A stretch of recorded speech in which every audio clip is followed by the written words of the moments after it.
1 306 400 €, c'est le montant total des sommes qui auraient été détournées par le couple Fillon tout au long de ces 40 dernières années. Comment on arrive à ce chiffre? C'est très simple, on a eu accès au dossier judiciaire et à l'arrivée on obtient ce chiffre qui est quand même astronomique, qui est très parlant, sachant qu'une très grande partie de cet argent, c'est de l'argent public.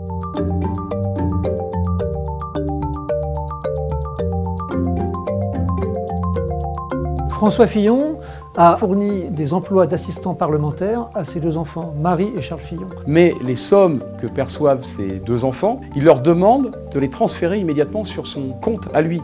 Et donc ça c'est vraiment très intriguant. La question a été posée à François Fillon, pourquoi?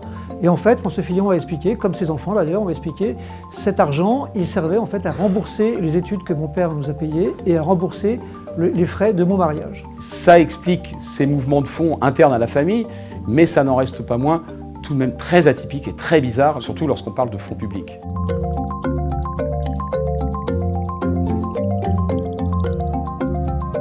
François Fillon a menti aux enquêteurs sur procès-verbal. Il dit, dès le départ, j'ai embauché ma femme très tard, à partir de 1997.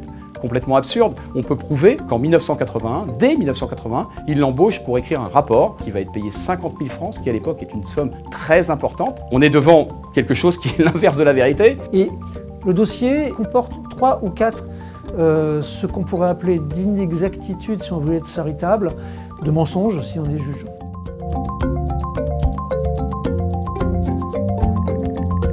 À travers l'histoire des costumes qui vient mettre le dernier clou sur le cercueil de François Fillon, il y a une main derrière ce dernier clou, c'est celle de Nicolas Sarkozy. Pourquoi?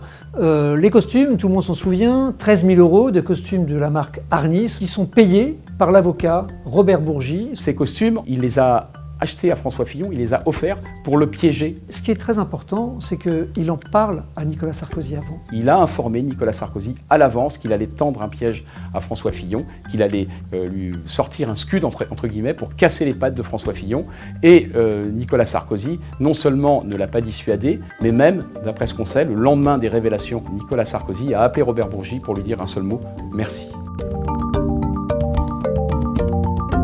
Bourgi, qui est donc un drôle de personnage, avait plus d'un tour dans son sac. Il disposait d'autres munitions. Il nous a dit si ça n'avait pas fonctionné avec les costumes, c'est-à-dire si cette affaire de costumes n'avait pas définitivement plombé François Fillon, j'avais une autre casserole bien plus importante, c'est son expression, une autre casserole.